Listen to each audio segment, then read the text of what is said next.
Hi, my name is Cortino, and you are listening to Kata Kata Ka, a podcast where we gather researchers and get them to answer our pressing questions about their field.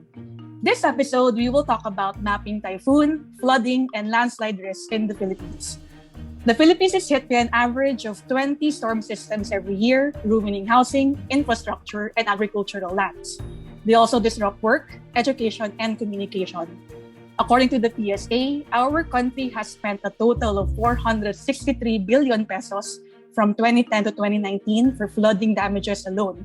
And last year, 2020, flooding damages amounted to 105 billion pesos.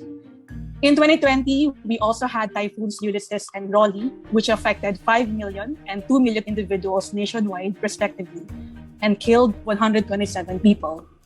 With this pattern of extreme weather and worsening climate conditions, what are we doing as a country to mitigate their effects? Living in coastal areas makes residents susceptible to storm surge. The President of the Philippines has declared that the storm made landfall in the eastern Philippines, and it has all the makings of a major disaster. Torrential rain and winds of more than 300 kilometers per hour. The strongest tropical cyclone to hit land in recorded history. Today, we invited 3 disaster risk mapping experts to answer questions such as, what are hazard maps and how do they help us plan for flooding and landslides? What are common urban planning problems that make disaster preparation difficult? And how can the government make data-based decisions moving forward? And today, our experts are... Hi, good day everyone. I'm Briane Samson, an academic researcher from De La Salle University. And I am a senior researcher as well of the Center for Complexity and Emerging Technologies, and as well as the Deputy Executive Director of the Data Science Institute in De La Salle University. So good day, everyone. Hi, good day, everyone. I am Feye Andal, and I'm currently working as a GIS specialist in UPRI, NOAA Center, and I'm also working as a transport information manager at By Implication, or SAKAY. And I also volunteer for OpenStreetMap Philippines and currently serving as a regional ambassador for Youth Mappers. Thank you for inviting me today. Hi, my name is Unisse. I'm also an assistant professor in De La Salle University, together colleagues with Brian. I also currently head the Center for Complexity and Emerging Technologies, and I'm currently serving as the knowledge transfer director or knowledge transfer head for the Dr. Andrew Altan Data Science Institute under De La Salle University. Okay, so now let's start off with the first question, which is, what are hazard maps? And in particular, what are typhoon, flood, and landslide hazard maps? So please forgive me because my definition will be coming from a computer science background.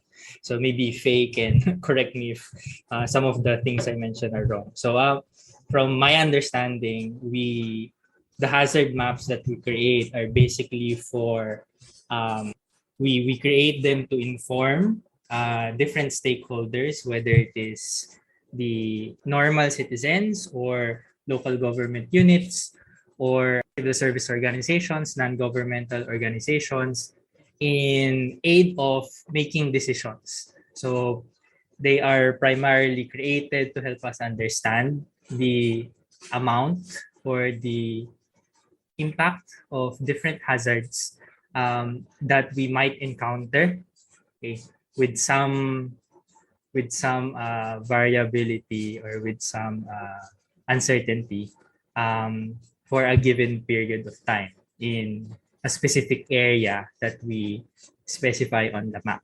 So I guess that's how I would define hazard maps.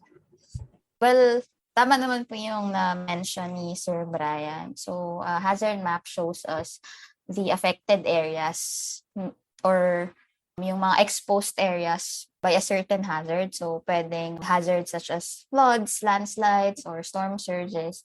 And this can be used by different planning organizations or stakeholders like the LGUs or local government units, tapos non-government organizations for their planning purposes. So pwedeng kapag gagawa yung LGU ng contingency plan sa kanilang area, pwede nilang gamitin yung hazard maps para malocate kung saan yung suitable evacuation centers or makapag-plan sila ng evacuation routes for further community. So yung mga hazard maps namin sa Project NOAA is actually modeled and simulated by our in-house hazard modeling team, and they use different parameters para maka-come up doon sa mga hazard maps natin. When we say hazard maps, can you walk us through how a single hazard map is being made? So you mentioned po yung mga risks, you already know yung mga data coming from the field. How do you map them now?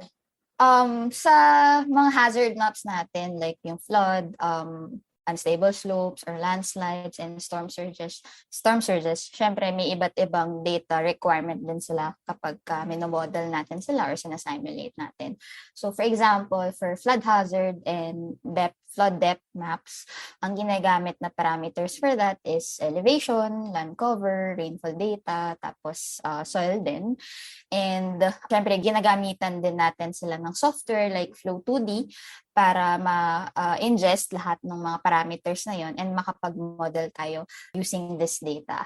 Tapos sa unstable slopes naman, for landslides, ginagamitan natin sila ng SynMap and matter rocking model. Tapos yun yung ginagamit natin para makapag-generate ng unstable slope maps. Sa storm surges naman, syempre ginagamitan naman natin sila ng mga data from Japan Meteorological Agency storm surge model. Tapos meron ding component ng Flow2D flood routing model doon. Tapos, ginagamitan din natin sila ng mga historical typhoon tracks para masama yung component ng historical data para makapag-generate ng mga storm surge hazard maps natin. So, yun yung ilan sa mga data parameters na ginagamit natin para makapag-simulate ng iba't ibang hazard maps for the whole Philippines. When you say yung historical data, like how far back are we talking about here for sa storm surges? So storm surges, meron tayong data from 1951 to 2013, yung ginamit nating mga tropical cyclones na pumasok sa Philippine Area of Responsibility dito sa Philippines. Tapos yun yung ginamit para makapag-simulate ng mga storm surge heights according dun sa iba't ibang levels natin sa storm surges. Pero tama po, parang mostly reports to. Like, they estimated na... Actually, galing siya sa, I think, JMA, yung mga typhoon tracks. So, historical data talaga siya. Yung IPB tracks. So, aside from storm surges, like, how far back are we talking about when we say yung mga typhoon na historical data? Do you have an idea po kung gaano katagal? Yung sa NOAA, ang ginagamit namin kasi is from 1950 na data from yung mga tropical cyclones hanggang 2013. So since 2013 naman, doon na kami nag-start mag-develop and mag-model ng mga hazard maps. So, can we get the perspective of Brian and Unisse? How do you also make a hazard map? So in your case, you did yung RISGOVIS for Marikina. Can you tell us more about your experience from there? I guess I can start with that. So for us, when diba, yung mga hazard maps kasi they're already available for download as a shape file from Project NOAA and other websites na available na siya. So, ang ginagawa lang namin is we download them. We use Python and sometimes QGIS to process them and overlap them with other existing data sets to be able to come up with the visualization that we made for RISGO. Usually, wala na siyang additional pre-processing. Like, we don't really process the data as much anymore because for NCR, especially for Marikina City, most of them naman are already clean in a sense. The only pre-processing that we did was we created grids initially the project started with a 10 meter by 10 meter grid. So parang nag-overlay lang siya na kung ano yung value dun sa entire polygon na malaki from the hazard map. It has this thing called the spatial join, wherein you can just get the operation or the geometric operation between a smaller geometry with another kind of geometry. So nagpatong lang siya. Aside from using existing hazard maps by Project NOAA, for the suitability map that we created, which is a derivative of the flood hazard maps, we also included their like population maps. We also included their some accessibility data. So because we're more interested with how accessible or how much or how many people are living near the evacuation centers in Marikina. So aside from the hazard map, we also use that. You mentioned suitability maps. Can you tell us more about that? Kung yung sabihin ng suitability? So for this specific project, yung RiesGoVis, which you can find in the COMET website, we were interested in understanding and investigating whether the current evacuation centers in Marikina city are really located in places that is suitable for evacuation. Meaning, are they in a high place? When I go there, am I really safe from flooding? And then the other questions would be, can I go to this place in the first place? So can I go here safely? And then are there other critical infrastructures nearby? Like for example, if I go to this evacuation center, is there a hospital nearby if ever one of my family members gets sick? And then is there a pharmacy? Something like that. So accessibility plays a role. And then we also looked at population because we wanted to see whether the number and location of evacuation centers are enough for the number of people living in those areas where they are deployed. So, and then aside from that, yung isang medyo handmade na data na ginawa namin would be yung capacity ng evacuation centers because although sa OpenStreetMaps, meron ng mga data on yung shape ng mismong lugar, di ba? Ng mismong building. Hindi lahat may data on gano'ng karaming floors yung building. So that's what we did manually for this specific project. So ano yun? Ang kwento niyan is nag-Google Street View ako tapos nag-field trip ako sa Marikina. So pinuntahan ko sa Google Street View. Kasi nga nasa Japan ako ng mga panahong to. So wala akong way to actually go to these places and really see how many floors there are. So I went to Google Street View, pinuntahan ko yung location, and then binilang ko ilang floors from Google Street View. So tinrack ko siya sa isang spreadsheet. Okay, itong evacuation, ganyan. Tapos may parang computation lang ako based on ito yung total area, ito yung number of floors. So parang may volume na yon. Tapos ilang tao yung comfortable na makakastay sa loob. So parang may specific na area lang per person. Tapos yun, divide lang. Tapos yun na yung capacity na ano. So syempre, kailangan pa ng konting validation yun. So yun, and then parang may simpleng ano lang kami. Parang may simpleng formula lang kami, multi-criteria model. Para ma-derive ma-compute yung score, suitability score. But you were working with Marikina, tama ba? Dun sa project? At that time, no, not yet. Okay. In-approach namin sila after. Kasi, kasi di ba, if you want to deal with government agencies, it's easier if you already show them something na already tangible na nakikita na nila, na-explore nila para ma-encourage sila to actually work with you. Although that does not necessarily mean na you cannot just go there and then work with them. Of course, some are open, very open. So, feeling lang namin at that time, mas madali makipag-usap pag may na-produce na kami. after we were able to publish it and it got some form of recognition, tsaka namin na-set yung meeting to go to Marikina and actually meet with the DRRM office. Yeah. So yung from that project, what insights were you able to give to the LGU? So what report did they particularly find interesting or helpful in terms of their operations? Personally, I think they weren't really able to use it yet. They just thought na maganda siya, na they can actually see it in that way, and they can actually explore the map.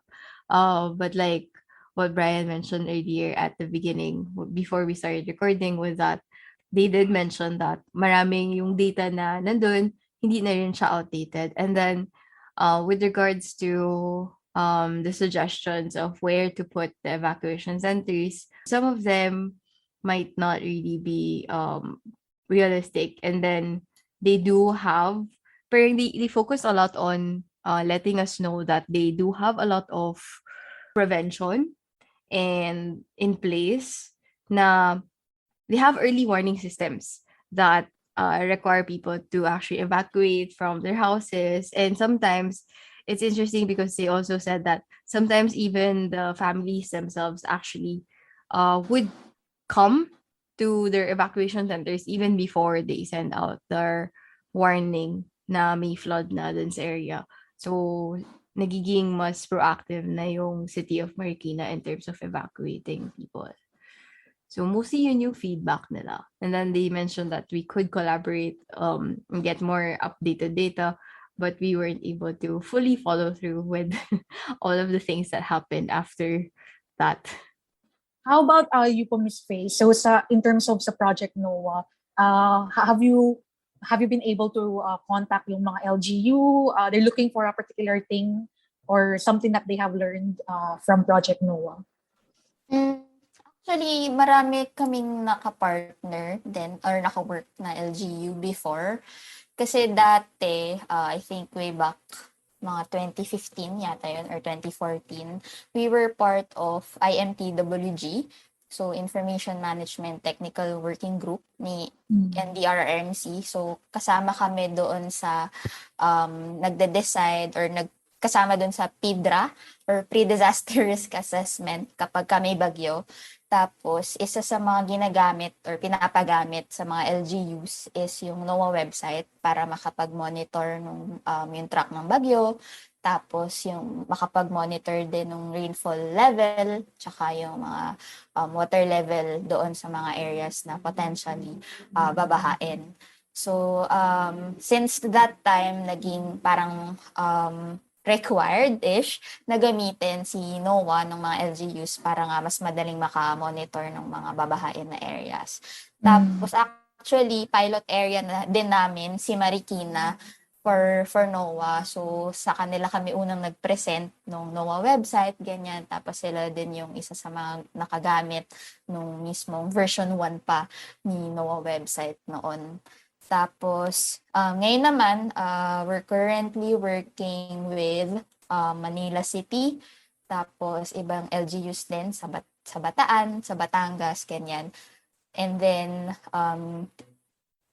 tinuturuan namin sila magmapa, mag-hazard mapping, tapos may mga other mapping din kami na tinuturo sa kanila, like yung exposure mapping, yung capacity building, mga ganyan.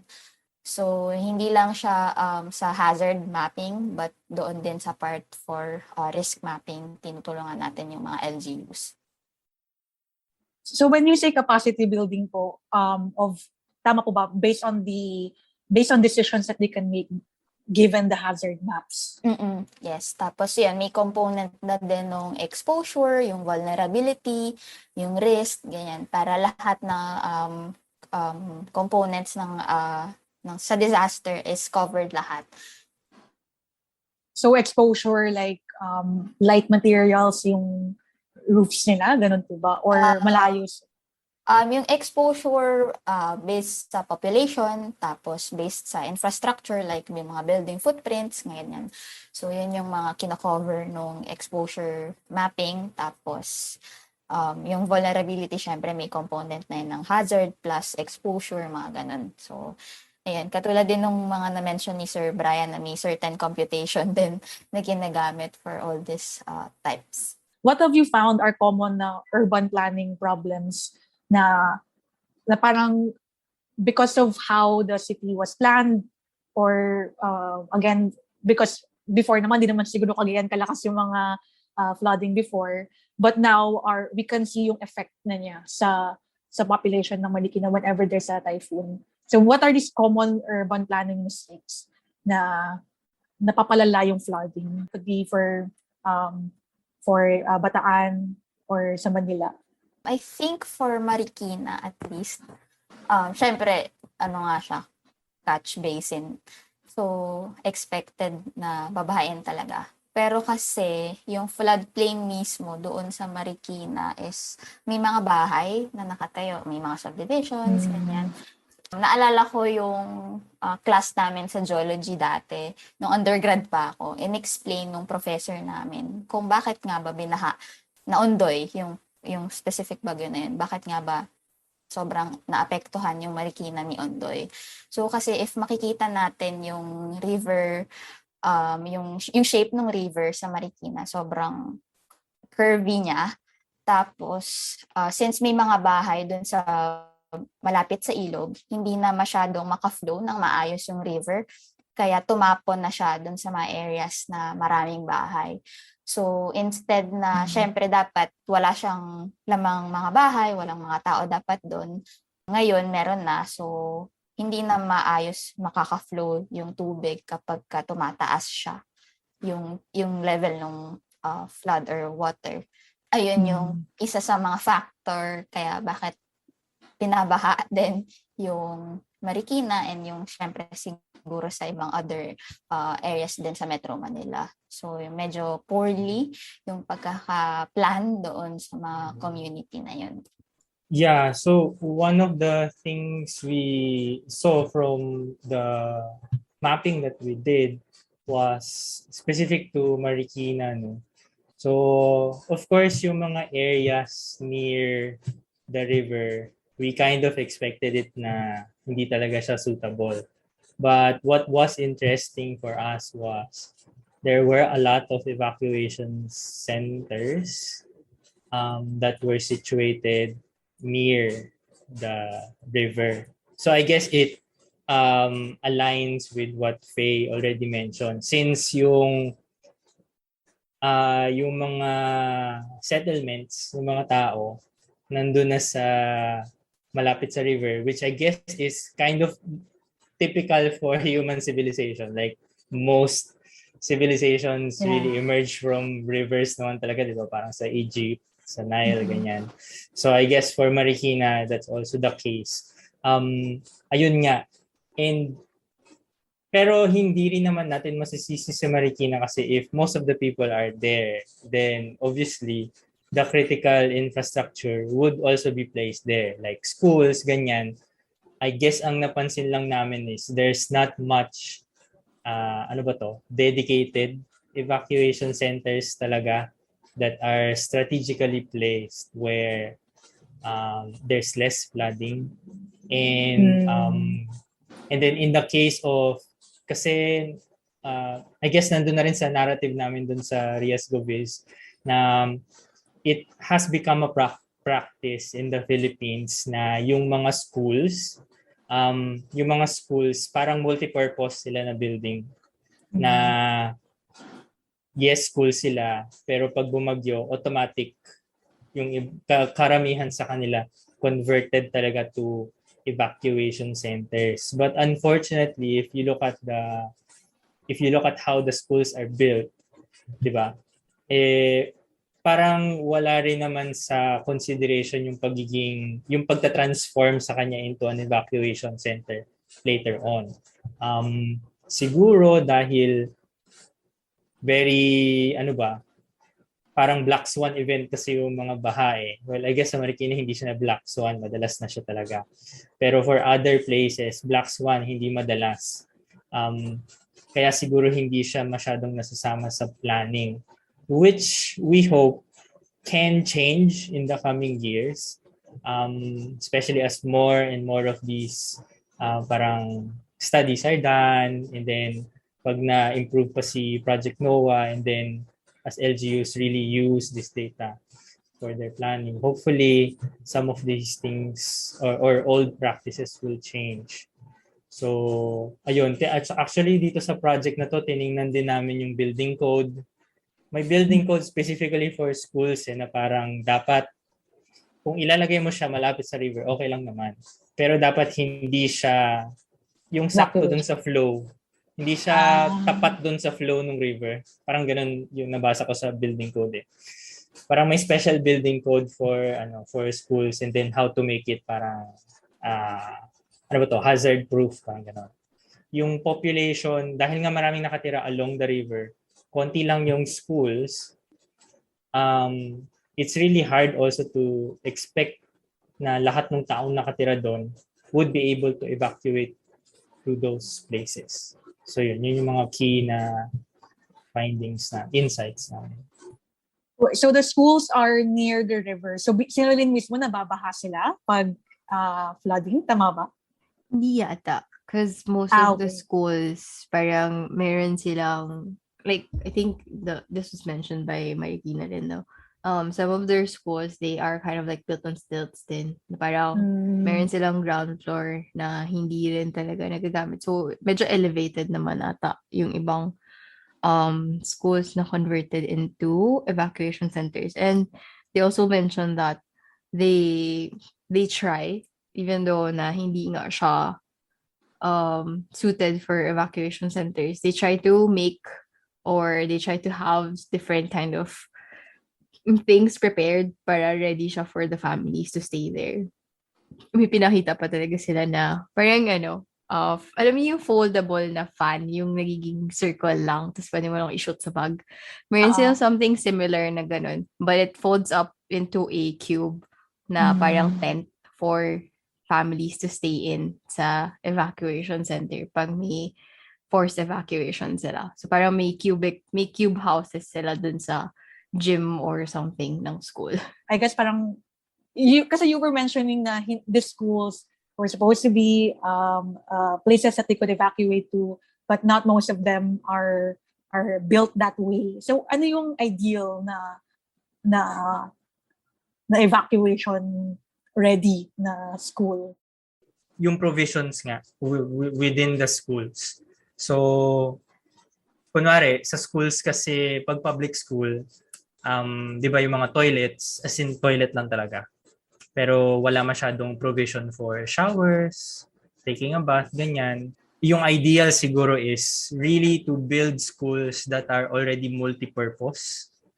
Yung parang yung style, yung approach ng Singapore sa pagbuo nila ng mga community centers. Pag nagbe-build si Singapore, dahil nga scarce yung land nila, lahat ng mga government buildings nila na tinatayo like community center, usually marami na siyang included dun sa lugar na yon. Meron ng gym, community gym, meron ng library, as in multi-purpose na siya. So parang ganun yung approach ni Singapore ever since. Kaya na ma-maximize niya yung lupa niya. So I hope we can follow the same, but for us more on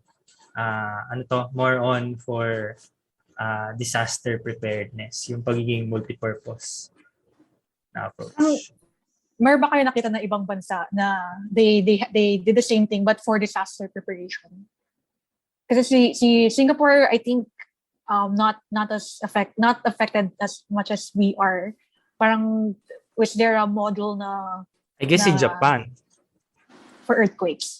Japan, I would say Japan is very prepared. Like when I lived in Japan for my PhD, parang every year they give us parang updated na mga disaster. Meron silang parang booklet for disaster preparedness. Tapos nandun na lahat ng maps. And when they really position yung mga schools nila, usually nasa matataas na area. Tapos si Singapore, I noticed din nung nandun din ako, yung mga gym nila, yung mga gym sa schools ng Singapore, nasa stilt din sila. So parang in case bahain, safe din yung ground floor. Tapos yung gym space na pwedeng puntahan ng mga tao, mag-set up ka ng tents. Nasa second floor or higher floor siya, parang ganun. So, yeah. Maybe Faye could add more. Yeah. Or parang may isang model city ba sa Philippines or model community sa Philippines who are really innovative in terms of coming up with ways to prepare the community? I think, as far as I know, Marikina talaga. Yung naging parang model city nung start pa lang. After Ondoy, nung Ondoy kasi syempre parang na-caught off guard din sila since halos buong Marikina talaga is binaha. Pero after that, naging mas pinatibay nila yung yung preparations kapag may mga bagyo or kahit nga habagat, pinaghahandaan na rin nila. So, nag-utilize sila ng mga technologies na available yan, katulad ng NOAA, ginagamit nila kapag nagmo-monitor na ng mga stream gauges or yung mga water level sensors natin para alam nila if si tumana ba, pataas na yung tubig, ganyan. So, continuously sila nagmo-monitor. So, I think yun, Marikina yung pinaka naging model na city na naka-work on din namin in the past few years. When you mentioned po yung monitor nila yung mga streams, what do they do after that? Parang, okay, tumataas na. So, yung sa pagmamonitor ng mga stream gauges, so, syempre, based na rin yun sa typhoon tracks, tapos magmamonitor na ng rainfall, tapos yung stream gauges din. So once na nakikita na nila na tumataas, magsa-start na silang mag-call nung sa yung mag-a-alarm, may certain level system din silang ginagamit para level 1 ganito, magpe-prepare, level 2 dapat nakapack na yung gamit, yung mga ganyan. Tapos level 3, pag nag-evacuate, dapat punta na kayo dun sa mga designated evacuation centers nyo. So, alam ko yung mga bahay, lalo na sa Tumana Part, ganyan, tapos sa Nangka, meron talaga silang designated evacuation center kung saan sila pupunta. Pero syempre, depende pa rin dun sa family if aalis sila or hindi. So, yung mga parang may bell sila na ginagamit para mag-indicate na dapat mag-evacuate na sila kasi pababa na yung tubig. So from upstream, bababa na siya doon sa areas nila. So may ganun din nangyari sa CDO before, kwento ko na lang din. So may isang bagyo noon, I think 2012 ata yun. Tapos based doon sa pagmo-monitor namin sa stream gauges doon sa CDO, doon sa upstream, tinitingnan na namin yung level ng tubig. Tapos syempre may certain threshold lang din sila na kapag ganitong level na, dapat yung downstream communities mag-evacuate na rin. So nakita nga namin na umabot na sa certain threshold na yun. Tapos nagtawag-tawag na rin yung NOAA doon sa mga downstream community, sa mga barangay. Tapos, given that, nag-evacuate naman yung mga nasa downstream communities na yun. Tapos, ayun, wala namang casualty, thankfully, nung bagyong na yun. So, naging helpful yung data from ASTI, yung mga sensors, tapos yung coordination from NOAA to LGUs or to the barangay level para makapag-save ng lives doon sa CDO. So that's parang ito yung more of like yung life-saving na operations, right? But in terms of long term, like kasi diba, I think most of the costs for flooding damages is for agricultural. Sila yung pinakaunang na-harm. So what do you think should the government focus on for long-term na solution na yes, it does rescue lives rin, but also yung parang limit rin nila yung damage that it will cause sa mga infrastructure. So this may be a bit broad na question na medyo maybe parang ito yung wish list ninyo of what you think the government should focus on for long term, na hindi for rescue operations but also for mitigation rin ng flood damages sa infrastructure. I guess as someone who is working in the field of data and research, I think it would be nice then kasi to have some form of access to the kind of data that they have. I know that the government themselves, pati yung mga disaster risk reduction management offices, they do have people working on these things. But I think other people, especially academic researchers and other students even, might be interested in actually exploring their data. Especially when I met with them, that was one feeling that I got. Na parang, sayang naman, we didn't know that they had data, but it's not really parang it's not easy kasi to get access to these data. Usually you have to jump through hoops or you have to get through connections to really get some form of data from the government. So even though we have some open data sets, it's still also very limited. So maybe that's one thing that I hope na they could be open about in terms of like long-term planning, and it also fosters a lot of collaboration maybe with other people. What data? Just data on like yung mga flood levels nila, yung mga historical na na-experience na siguro nila, so that we can also have a bigger picture of what they are experiencing, and then maybe people in the academe can also have insights as to ano yung pwede nilang gawin to help them as well, yung mga LGUs. I think aside from having openly available data, I think another impediment why some government agencies are having difficulty sharing the data is because, or even the LGUs or provincial governments, is because they also don't know what data they need to collect in the first place to actually help in these kinds of analysis or mapping exercises. I guess in the long term, it would really help if the LGUs and the provincial governments and other government agencies would also have some sort of data strategy, which is also being done in many enterprises nowadays. So like there are some data science companies right now that does consulting in this space. So a good data strategy would help them identify what data they need to collect to empower them in making these kinds of decisions in the future, in helping them answer difficult questions later on. Kasi if they don't see the value of collecting the data right now, then of course they will not even bother setting up the processes, the infrastructure, the people to actually get them. Parang ganon. And aside from that, related din sa data, pero naalala ko lang ulit because of what Feye said kanina about yung sa Marikina and how they are a model city.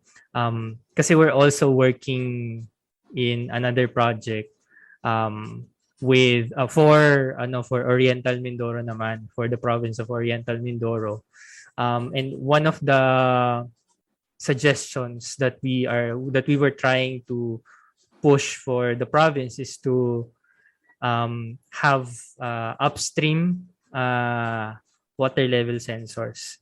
Kasi right now, yung mga water level sensors na naka-deploy are mostly downstream. At least for Oriental Mindoro ha. Yun yung context nung sagot ko. For Oriental Mindoro, karamihan na sa downstream. And nung kinausap namin yung mga DRR officers doon, it's helpful, pero minsan it's already too late na malalaman nila na nandun na yung baha kasi nasa tulay na. So hinihintay na lang nila na umapaw. Wala silang upstream na sensor. So that would also help for long-term monitoring and mitigation din, I guess. And Miss Faye, so I think yung sensors you have more insight din po. Yung sa sensors niya, oo nga. Sa ngayon, ang daming ang mga down na sensors dito sa Philippines. Pero since 2012 naman, nung nag-start yung project ng NOAA with ASTI sa pag-i-install and develop ng mga sensors. I think dati nasa mga 200 lang yung sensors. Pero through the years, nag-increase naman siya. Kaso nga lang, syempre, may mga sensors na nag-down, ayun, nasira dahil sa bagyo, tapos nahihirapan lang siguro ngayon na i-revive sila since pandemic din, tapos wala masyadong makapag-field. Ayun. Tapos doon naman sa answer ko doon sa question, add ko na lang din, syempre, proponent din tayo ng open data. So, ayun yung isa sa wish list ko na maybe sana in the future mas mag-strengthen din talaga yung open data dito sa Philippines para lahat ng agencies and other stakeholders makapag-share and collaborate sa mga researches na makakapag-benefit sa community. And the other thing is siguro more information and communication campaigns doon sa mga grassroots communities natin para mas maintindihan nila yung concept of disasters and kung ano rin yung pwedeng mangyari kapag na-hit sila ng mga disasters. Ayun din kasi siguro yung isa sa mga reasons kung bakit yung ibang communities hindi or hesitant sila na mag-evacuate kasi syempre may maka-affect yun sa livelihood, ganyan. So sana if ever sa future ma-include natin yung mga marginalized communities kapag nagpaplano tayo ng mga disaster risk reduction and management activities natin. So ayan. Actually, so from what I gathered sa mga answers, it's mostly for the people, the citizens must have a say doon sa planning and also researchers. Kasi so you mentioned that we need data, but the LGU themselves sometimes they don't know what data is needed. But itong information na to could be remedied if they have strong communication with researchers, no, who can actually interpret and help them understand the data. Is that right? Yung general na consensus. Yeah. Okay. So that's one thing. So how hard is it as a researcher to work with the government in terms of disaster risk and preparation? How hard is it to work with the government? Hindi ko alam paano sagutin yung question. We can redact this later. Don't worry. I think generally when you approach government officials when it comes to these kinds of projects, they are open. Mahirap lang din kasi talaga minsan wala rin din talaga silang data eh. 'Di ba? I guess wala tayong magagawa talaga doon kasi lalapit tayo sa kanila hoping na meron silang data pero ayun wala rin. So or hindi pa siya naka-open data format. So I guess yun yung isa sa mga challenges when working with with government offices. The entire digital transformation of the Philippine government in terms of the data that they're currently collecting. Kasi from what I can see or what I've seen from working or trying to reach out to different agencies, they usually have their own, not agencies, sorry, LGUs, they have their own way of collecting data. Tapos hindi siya standardized across all LGUs. Sa reporting nila parehas, pero yung pag-collect nila, iba-iba sila. May iba-iba silang diskarte kung paano nila gusto. Kasi nga, very localized talaga yung pag-manage ng LGU. That's also an insight that I got from talking to some people who are actively working with LGUs or are currently in LGUs na the challenge talaga is hindi pa rin talaga streamlined yung processes across all of our government units. So the absence of data or the absence of streamlined data is the biggest challenge. And then of course, since they don't really want to advertise that they don't have the data in a format that they can share yet, and it would take some time for them to do that, nahihirapan rin sila mag-share kasi nga hindi pa sila ready. But Yeah, what's and- nice with the government right now is they're always talking about data. So I think ngayon ang maganda is top of mind na nila yung open data ganyan. May kailangan pang mga scaffolding lang siguro na mangyari to actually help them parang ano ba? Para mag-mature na tayo sa mga processes or mag-materialize yung goals na gusto nila. Parang ganun. Sa akin naman, sa experience ko, iba-ibang team kasi yung naka-work ko na yung LGUs. For example, hindi lang siya sa disaster side. Syempre, nakikipag-work din ako sa LGUs kapag sa OpenStreetMap for crowdsourcing naman yung mga exposure data. So, ang challenge nga minsan is may data, pero yun nga, katulad ng sinabi ni Sir Brian and Ms Unisse, na hindi pa masyado digital yung mga data na meron yung mga LGUs. Minsan nga, as in, wala silang GIS specialist or people doon sa LGUs. Kaya parang ang hirap i-translate nung mga gusto nating sabihin na data sa kanila kasi wala sila pa mismo nung mga maps na yon, ng mga data na yon, ganyan. So yun yung parang unang-unang challenge na wala silang GIS person na may ganitong data tapos hindi siya naka-mapa or something kasi nga wala silang dedicated people for that.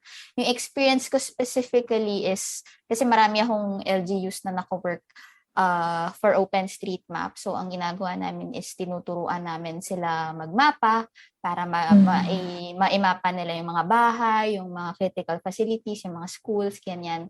Tapos, ang napansin ko kapag tinatap namin sila is, ang binabato sa aming people ay yung mga parang contractual people lang, tas after a few months, mawawala na. So parang hindi matutuloy yung knowledge transfer sa kanila kasi matatapos na yung kontrata nila. So hindi nabibigyan, hindi natututukan masyado yung GIS side nung yung ibang LGUs at least doon. Kaya yun yung parang challenge din na na-experience ko working with the LGUs. Tapos sa disaster side naman, ang meron sila mostly na naka-work ko is NGB maps. So yun yung available sa kanila. And yun din naman kasi yung mandated agency na nagpo-provide ng data sa mga LGUs. Tapos yun nga lang, hindi siya naka-GIS format. So, ang meron lang din sila is yung parang PDF or image na mismo. So, hindi nila magawa ng analysis on top of their data kasi hindi pa siya hindi pa siya format available for GIS para makapagawa sila ng additional analysis. And yung when you say maps, diba? Kasi iba pa rin yung Google Maps is not enough kasi minsan satellite lang siya. It's not labeled, diba? So, si OpenStreetMap, where you are a part of, you kaya talaga yung mag-volunteer and actually label this one by one. Yeah, so it's different, especially sa mga places na hindi na very far away from a city, hindi siya ganoon ka-available. And when you say data from the government, so this is for all. When you were saying data from the government, kasi the LGUs do have reports, right? But these reports are not enough for your research. Is that right? Na parang mostly kasi sa kanila summarized siya. Yeah. Naka-table, ganun, Excel. Tapos naka-PDF minsan. Naka-PDF. Or naka-image lang. Minsan hindi pa nga PDF kasi scanned yung paper na na-print tapos nilagay lang nila sa PDF. So, you would really take a lot of effort to try and encode this, or like you really have to get someone to help you encode it. Although OCR would be useful, it will also take time for you to verify. So parang same lang na baka pag manual ko ito ginawa, mas mabilis pa. Somebody actually typed this. So technically, if you just have the soft copy. Oo, no? 'di ba? So parang pwede ba yung doc na lang or yung Google Sheet or yung Excel file na lang ibigay? Pero minsan ayaw pa rin naman nila ibigay because they think it's confidential talaga. But I guess there's not much we can do about it. I guess they're still used to people approaching them. Parang yung kukuha lang ng mabilis ang sagot. Kaya sanay silang mag-abot ng aggregated na. Parang ganun. Feeling ko tas hindi sila masyadong aware kung ano ba yung, like pag sinabi mo ba sa kanila, okay, mag-a-analyze po kasi kami or magmo-model kami ganyan. I guess it's also a factor na hindi sila masyadong aware. Ano ba yung involved doon pag sinabi nilang magmo-model sila na okay na ba tong aggregated na data or mas okay ba yung granular na per row yung data. Yeah, agree naman na if we're working on data, sana talaga siya machine readable format like shapefiles or TCSVs, ganyan, para mas madaling gamitin yung data for analysis. So, for example, yung sa na-mention kanina na if naka-shapefile format, mas madaling makakapaggawa ng additional analysis. For example, let's say you want to intersect yung hazards mo with your critical facilities. Gusto mong malaman if yung school na to is exposed ba siya sa flood or sa landslide, storm surge. Kung meron kang shapefile ng both data mo, madali na yun mako-compute using GIS software. So, I hope maging ready din yung LGUs natin for that kind of technology then. Kasi, syempre, ang hirap din for other LGUs since limited lang din yung technology na meron sila or resources na meron din sila. So, ayan pa yung dapat i-consider din. Pero who do you think should initiate this? So is it supposed to be LGU or national government? When you're working with them and you're telling them na ito yung kailangan naming data, are they willing to collect it ba or hesitant sila? Depende sa LGU eh. Hindi din kasi lahat parang open pa to collaboration, ganyan. May mga LGU na hindi pa din talaga ready kasi either minsan ang sinasabi nila sobrang busy, wala pang time mag-accommodate ng collaboration, ganyan. Pero meron din namang mga LGUs na pag nakarinig ng bagong technology, very eager din sila matuto, ganyan. So, okay din makipag-work sa mga LGUs na yun, kailangan, lalo na yung mga nangangailangan talaga ng mga ganitong types of data. Yung sa LGU, tama si Feye. They're I guess dahil mas na-expose na sila sa mga ganitong klaseng mga technology, mas nagiging open na sila to actually help collect data. Pero ang isang barrier lang siguro for them is minsan pag sinabi mo, okay po, magko-collect po tayo or mas maganda po kung mag-collect kayo ng data. Ang una nila usually tatanungin sa'yo, so sinong tao? So tatanungin kanila, bibigyan nyo ba kami ng encoder? Parang ganon. Yung mag-iikot or kunyari, yung iba kasi familiar na sila sa geotagging ganyan. Kasi ginagawa na nila eh. So sinong mag-geotag? Parang ini-expect ba na from us manggagaling yung tao or manggagaling ba sa inyo yung tao tapos i-deploy lang natin sila? Parang ganon. So it's also a budget thing, I guess. Gusto naman nila budget lang talaga. Gusto nila. Alam nila yung gagawin, geotagging, ganyan. Wala lang din talaga silang tao na permanent na laging gagawa. Parang pag tinignan mo yung mga LGU, hindi pa nila nakikita talaga yung long-term benefit ng pagkakaroon ng gantong mga plantilla position or parang gano'n. Or basta mga gantong klaseng tao sa city hall nila or municipal hall. Shouldn't this be part of yung DRR na person ng LGU? Pero kasi yung DRR, may office sila, pero hindi rin ganun karami yung tao nila sa DRR office. Usually, ang expectation kasi sa DRR, taga-respond. I see. Tsaka taga-tulong din sila dun sa LGU pag gumagawa ng mga club, ganyan, yung mga reports, yung mga planning, sila rin yung tumutulong mag-provide ng data. Pero I think yung pinakamalaking expectation talaga sila sa kanila is response. So now we will go to the part na I'm going to ask you kung paano po maka-participate yung mga normal citizens. So Ms. Feye, you mentioned before na sa OSM and sa Project NOAA, you also do capacity building for the citizens. So they also take part in doing hazard mapping and exposure mapping. So can you expound more about that? Okay. Sa NOAA, since ayun nga, doon sa bagong revamp, doon sa revamp, kung mapapansin nyo, meron tayong 3D terrain nung maps natin. Tapos dito, I think bumibilib din yung mga users ng NOAA is nagiging, pag nirender mo yung mga buildings, nagiging 3D siya. So, yung kinukuhanan natin ng data doon is si OpenStreetMap. And OpenStreetMap is actually crowdsourced data. So, meaning lahat ng data from OSM is tao yung mga nagko-contribute, mga volunteer mappers natin. So, if people are interested on contributing doon sa map natin sa OpenStreetMap para magamit ng other people or for disasters, ganyan, pwede silang magmapa gamit si OpenStreetMap. So, kailangan lang nila is an account, syempre internet, para makapag-access dun sa website. And then, they can contribute information according to their local knowledge.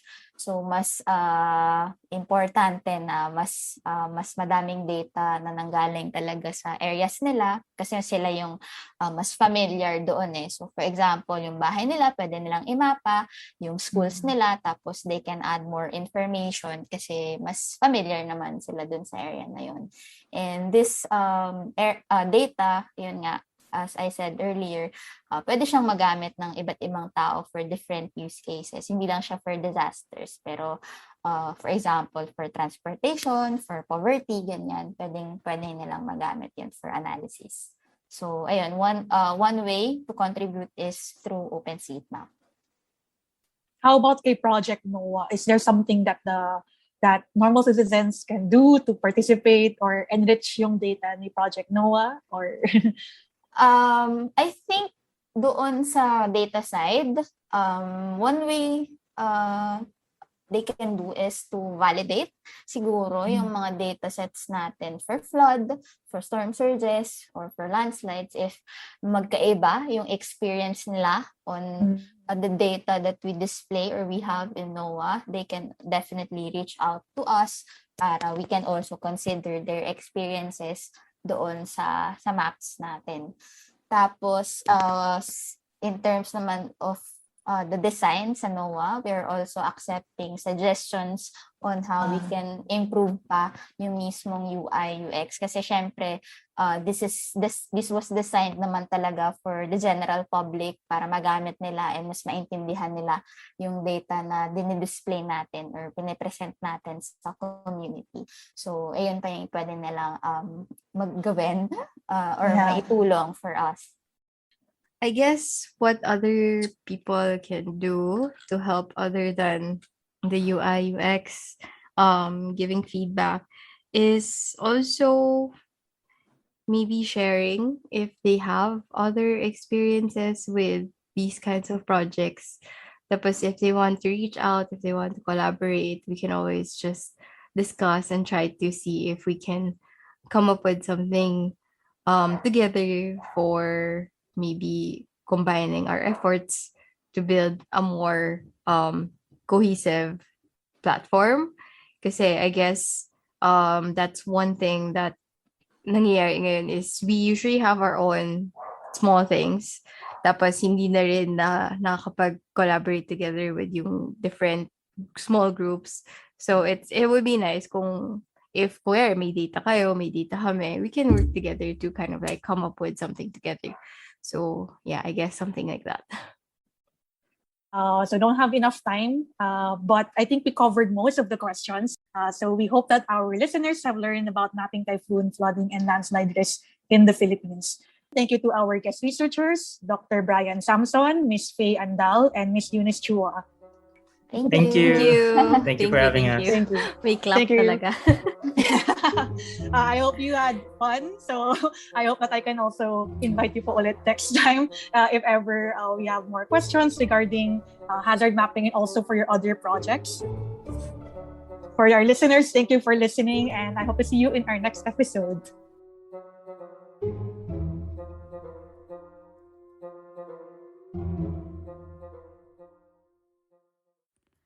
Hi, Courtney here. Thank you for listening to this episode. If you want to know more about the terms, organizations, and people mentioned by our panelists, you can go to our show notes and read more about them there. This episode was edited by Gladine Manuel. If you enjoyed this episode, please follow Kata Kata Ka on Spotify, Apple Podcasts, YouTube, or on your preferred podcast app. The podcast is free. It will really help us out if you subscribe, and you can also unsubscribe anytime you want. You can also follow us on Twitter and Instagram at katakataka.pod. That is KATAKATAKAPOD. You can suggest topics and pass us your questions over there. This podcast is fully self-funded, and if you want to support this podcast, you can do so by going to coffee.com/katakatakapod. That is ko-fi.com/katakatakapod. Thank you and goodbye.